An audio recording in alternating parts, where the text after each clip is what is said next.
الإعلامي رياض بن عمر رفقة أمه يكذب خبر وفاة والدته، وكمان قدم شكوى للعدالة. تعالوا نشوف مع بعض تفاصيل أكتر، بس في الأول كده لايك للفيديو، اشترك وفعل الجرس من كلمة الكل عشان خاطر يوصل لكم الجديد والترند. وقبل ده كله هنصلي على رسولنا الكريم عليه أفضل الصلاة والسلام.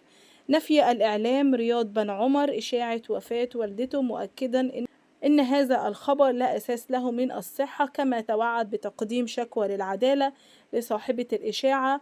يعني طبعا هو مش زعلان إن ربنا هو طبعا اللي جت الأعمار كلها بيد ربي سبحانه وتعالى، ده كلامه. بس طبعا هو زعلان وحزين جدا جدا إن انتوا ليه بتطلعوا إشاعة على والدته، يعني إشاعة وحشة كده.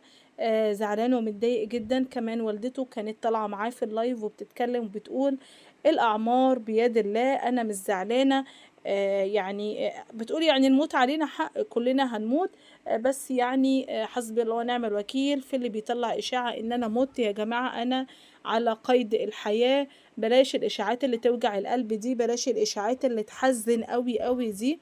طبعا ربنا يا رب يبارك في عمرها ويخليها له يا رب، اللهم امين يا رب. وتفضل دايما كده سند ليه طول العمر.